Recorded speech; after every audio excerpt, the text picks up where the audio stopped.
Hello students, welcome back to my channel. Last class में हमने question number 5 के बारे में पढ़ा, जिसमें मैंने आपको रेगुलर पॉलीगॉन के बारे में बताया। अब बारी है क्वेश्चन नंबर 6 की। तो हम देखते हैं क्या है question. Find the angle measure x in the following figure. इस फिगर में हमें एक्स की वैल्यू निकालनी है, मीन्स एंगल जो एक्स है उसकी वैल्यू निकालनी है। Let start. जैसे कि हम देख रहे हैं कि हमें ये एक फिगर दिया गया है। ये क्या है, जिसकी 4 साइड्स हैं। 4 साइड से इट मीन्स ये क्वाड्रिलेटरल है। क्वाड्रिलेटरल का क्या, क्वाड्रिलेटरल के 4 एंगल्स होते हैं। 4 एंगल्स का सम कितना होता है। मैंने आपको एक तरीका बताया था, एक वे बताया था सम निकालने का, ठीक है। n-2 into 180 degree. किसी भी साइड्स, कितनी भी साइड्स हो, उसके अगर आपको एंगल मेजर करना है तो हम ये फॉर्मूला अप्लाई कर सकते हैं। तो उसके लिए क्या है, n-2। हमारी साइड्स कितनी है, 4 - 2 इंटू 180 डिग्री, 2 इंटू 180 डिग्री, तो हमारा कितना आ गया, 360 डिग्री। इससे हमें पता लग गया कि इस क्वाड्रिलेटरल के 4 एंगल का सम कितना है, 360 डिग्री। तो हम क्या करते हैं कि चारों एंगल को प्लस कर लेते हैं। ये जो एंगल हमें फाइंड आउट करना है, इसको मैं एक्स नाम दे देती हूँ।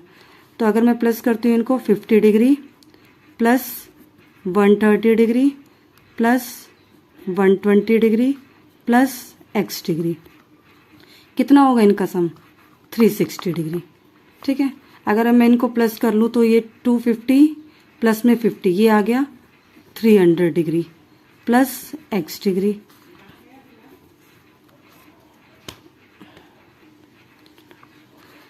अब 360 डिग्री में से मैं 300 डिग्री माइनस कर देती हूँ, तो हमारी एक्स की वैल्यू कितनी आ गई, 50 डिग्री। तो यानी हमने एक्स का एंगल फाइंड आउट कर लिया। एक्स की वैल्यू कितनी आ गई, 50 डिग्री। ये है हमारे एंगल फाइंड आउट करने का तरीका। अब इसका सेकंड पार्ट देखते हैं, सेकंड क्वेश्चन देखते हैं।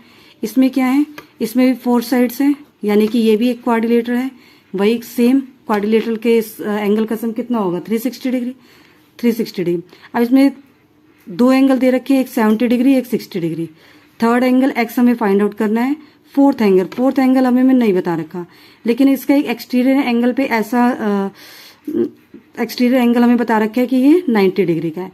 अगर एक्सटीरियर एंगल 90 डिग्री का है तो ये कितना होगा, 90 डिग्री।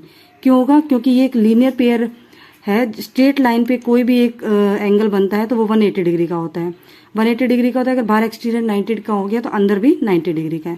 फिर हमें फाइंड आउट करना है एंगल एक्स, यानी कि हमने प्लस कर लिया 90 degree plus 70 degree plus 60 degree plus x degree. अब हमें ये फाइंड आउट करना है। तो एक इसका सम कितना होता है, 360 डिग्री। 90 प्लस 70 प्लस 60 कितना हो गया, 90 प्लस 70 हो गया 160, 160 प्लस 60 हो गया 220। तो ये हमारा कितना आ गया, 220 degree plus x is equal to 360 degree. X की वैल्यू 360 डिग्री माइनस 220 डिग्री, तो ये वैल्यू कितनी आ गई, 140 डिग्री। यानी एक्स की वैल्यू हमारी कितनी आ गई, 440 डिग्री।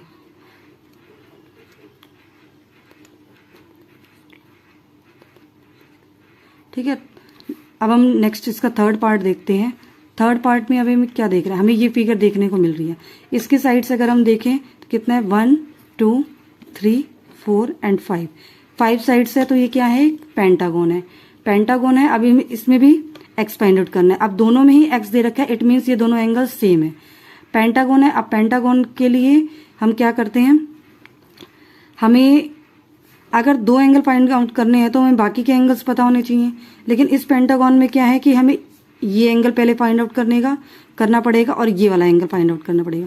तो मैं इसको नाम दे देती हूँ ए एंड बी, क्योंकि ये 2 एंगल हमें पता लग जाएंगे। ये एंगल हमें पता है, बाकी एक्स की वैल्यू इससे हम निकाल लेंगे, ठीक है। तो क्या करते हैं हम, अब हमें पता है कि 70 degree plus a is equal to 180 degree. क्योंकि ये क्या है, लीनियर पेयर एंगल। तो 180 माइनस 70 कितना हो गया, 110 डिग्री। तो इसकी वैल्यू कितनी आ गई, 110 degree. Same thing second side भी अप्लाई कर लेंगे हम। 60 degree plus b is equal to 180 degree. क्योंकि ये भी क्या है, लीनियर पेयर एंगल है। अब लीनियर पेयर एंगल है तो 180 में से 60 माइनस हमने किया तो ये कितना आ गया 120 डिग्री। तो हमारे बी की वैल्यू भी 120 डिग्री आ गई। ठीक है, अब हम देख रहे हैं कि ये एक पेंटागन है, तो पेंटागन के हमें सम ऑफ एंगल्स पता होने चाहिए। तो हम क्या कर देते हैं, वही फॉर्मूला अप्लाई कर देते हैं, n-2 is equal to 180 degree. n क्या है यहाँ पे, n इज इक्वल टू 5 है, 5 साइड्स है, तो 5 minus 2 is equal to 180 degree. तो ये कितना आ जाएगा 3 इंटू 180 डिग्री, तो ये आ जाएगा 540 डिग्री। यानी हमारे पेंटागन के एंगल का सम कितना हो गया 540 डिग्री। अब सेम थिंग अप्लाई करेंगे हम, सारे एंगल का sum 30 degree plus x plus 110 plus 120 degree is equal to 540 degree. ठीक है, ये आ गया हमारा। अब हम इसको प्लस करते हैं, 110 प्लस 30 कितना हो गया 140, 140 में 120 प्लस किया तो हमारा हो गया 260 डिग्री। और एक्स और एक्स को प्लस करेंगे तो 2x प्लस में 260 degree is equal to 540 degree. 2x is equal to, अगर हम 540 में से 260 माइनस कर दे तो हमारा आ जाएगा 280 डिग्री।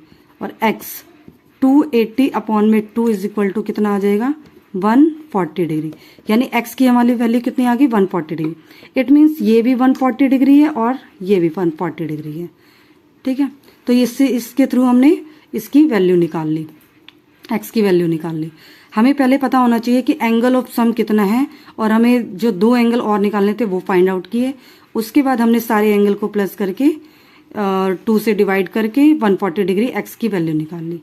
इसका हम नेक्स्ट पार्ट देखते हैं, क्वेश्चन नंबर पार्ट नंबर इसका 4। अब हम बात करते हैं नेक्स्ट पार्ट की, क्वेश्चन नंबर 6 के 4th पॉइंट की। अब जैसे हमें ये दिख रहा है कि ये एक पेंटागन है, क्यों, क्योंकि इसमें 5 साइड्स हैं। 5 साइड्स क्या होती है पेंटागन। अगर हम सारे एंगल को प्लस कर ले, x plus x plus x plus x 5x, और पेंटागन के एंगल का सम कितना होता है 540 डिग्री। तो 540 डिग्री हो गया, 5x is equal to 540 degree. तो x की वैल्यू कितनी आ गई 108 डिग्री। इट मीन्स पेंटागन के हर एक एंगल कितने का है 108 डिग्री। यानी कि इसमें ऑल साइड्स इक्वल हैं और ऑल एंगल्स भी इक्वल हैं। Okay students, thanks. ये हमने 6 क्वेश्चन की बात करी थी। नेक्स्ट क्लास में हम 7th नंबर क्वेश्चन की बात करेंगे। Okay, thank you.